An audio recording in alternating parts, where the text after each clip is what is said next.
Je m'appelle Patricia et je m'exprime ici au nom de Hildegard Schneider, directrice de World Wide Wings. Voici le 10e épisode de ma série Éveil messianique intitulée Les Vierges sages et les Vierges folles. En ce temps-là, Yeshua racontait à ses disciples la parabole suivante. Alors le royaume des cieux ressemblera à deux jeunes filles qui ont pris leur lampe pour aller à la rencontre du marié. 5 d'entre elles étaient folles et 5 étaient sages. Celles qui étaient folles ne prirent pas d'huile avec elles en emportant leur lampe, tandis que les sages prirent avec leur lampe de l'huile dans des vases. Comme le marié tardait, toutes s'assoupirent et s'endormirent. Au milieu de la nuit, on cria « Voici le marié, allez à sa rencontre !» Alors toutes ces jeunes filles se réveillèrent et préparèrent leurs lampes. Les folles dirent aux sages « Donnez-nous de votre huile, car nos lampes s'éteignent. » Les sages répondirent « Non, il n'y en aura pas assez pour nous et pour vous. Allez plutôt chez ceux qui en vendent et achetez-en pour vous. » Pendant qu'elles allaient en acheter, le marié arriva. Celles qui étaient prêtes entrèrent avec lui dans la salle des noces et la porte fut fermée. Plus tard, les autres jeunes filles vinrent et dirent « Seigneur, Seigneur, ouvre-nous !» Mais il répondit « Je vous le dis en vérité, je ne vous connais pas. Restez donc vigilants, puisque vous ne savez ni le jour ni l'heure où le Fils de l'homme viendra. » Matthieu 25, versets 1 à 13. L'époux qui doit venir est juif. Il a donné la parabole à son auditoire juif qui connaissait la Torah. Nous allons donc examiner de plus près le sens des mots hébreux de cette parabole afin d'obtenir une clé de compréhension. Ainsi, la parabole trouvera son explication à travers la Bible. Il y a 5 mots-clés dans la parabole. Sage, folle, lampe, lumière et huile. Le mot sage. Voici, je vous ai enseigné des prescriptions et des règles, comme l'Éternel mon Dieu me l'a ordonné, afin que vous les mettiez en pratique dans le pays dont vous allez prendre possession. Vous les respecterez et vous les mettrez en pratique, car ce sera là votre sagesse et votre intelligence aux yeux des autres peuples.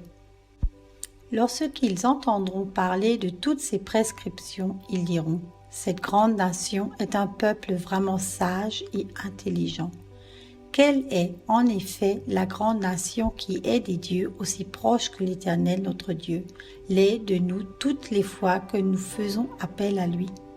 Et quelle est la grande nation qui est des prescriptions et des règles aussi justes que toute cette loi que je vous présente aujourd'hui? Deutéronome 4, versets 5 à 9. Dans ce passage, il est écrit qu'un peuple sage et intelligent est celui qui vit selon les prescriptions et les règles de Yahweh. Le mot hébreu pour sagesse est chokhma.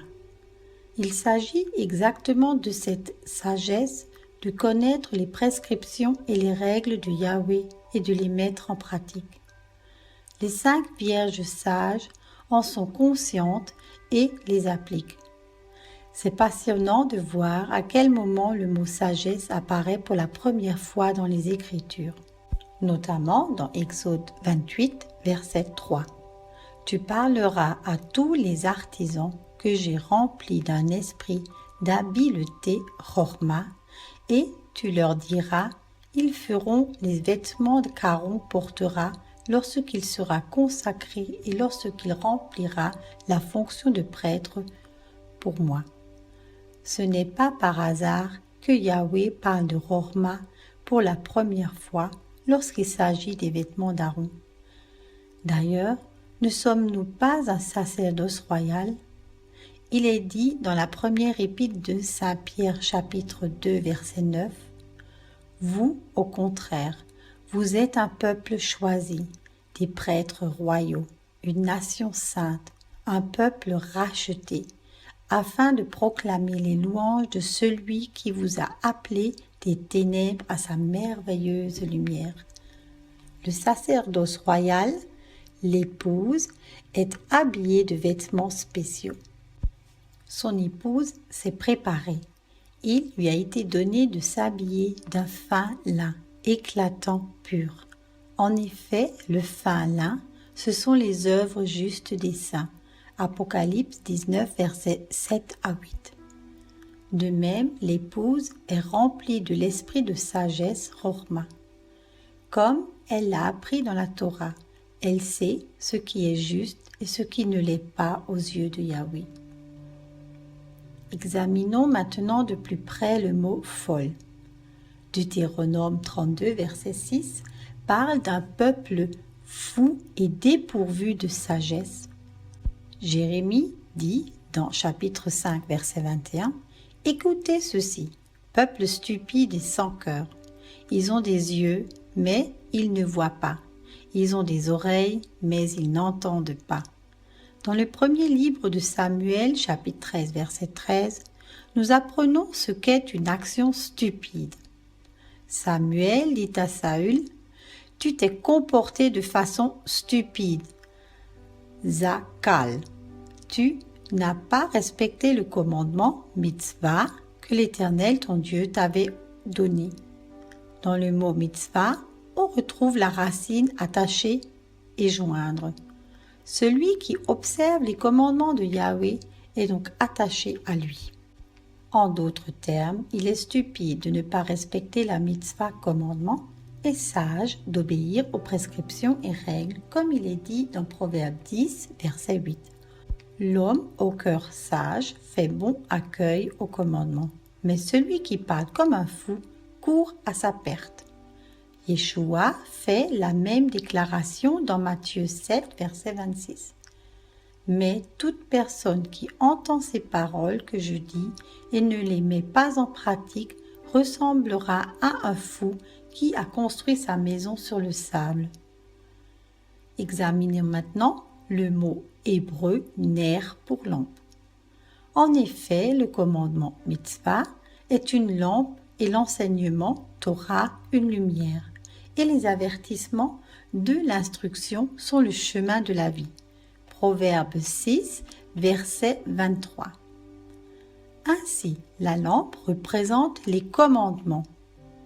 En ce qui concerne le mot lumière, comme nous venons de l'entendre dans Proverbe 6, verset 23, les instructions sont une lumière.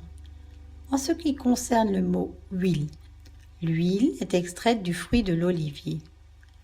Ordonne aux Israélites de t'apporter pour le chandelier de l'huile pure d'olive concassée, afin d'entretenir constamment les lampes. Lévitique 24, verset 2. L'huile est versée dans la lampe, les commandements, pour qu'elle produise de la lumière, les enseignements de Yahweh. Le fruit de la vie est la connaissance et la mise en pratique de l'enseignement de la parole de Yahweh. Quel arbre produit de bons fruits? Dites que l'arbre est bon et que son fruit est bon, ou bien dites que l'arbre est mauvais et que son fruit est mauvais, car on reconnaît l'arbre à son fruit. Matthieu 12, verset 33. Si nous observons les prescriptions de l'enseignement de Yahweh, nous pouvons être confrontés à toutes sortes de défis, y compris souffrances et persécutions en son nom. À travers ce processus de pressage, nous produisons cette huile dans notre vie. Si nous comprenons la parole de Yahweh dans Lévitique 24, verset 2, « Ordonne aux Israélites de t'apporter pour le chandelier, les commandements, de l'huile pure, désir d'obéir, d'olive concassée, notre persévérance et nos souffrances à cause de la parole, afin d'entretenir constamment les lampes, les instructions. » Le fruit, symbole de la mise en œuvre de la Torah, est incorporé au processus de notre pressage et produira de l'huile dans notre vie. L'huile extraite provient de celui qui marche en la présence de Yeshua. Et cette huile produit de la lumière. Par conséquent, nous avons le désir de répandre cette lumière, les enseignements de Yahweh. Les olives proviennent de l'olivier et, selon l'épître aux Romains 11, verset 17, nous sommes greffés comme un olivier sauvage. Toutes les vierges ont des lampes. Les lampes représentent la révélation de la Bible.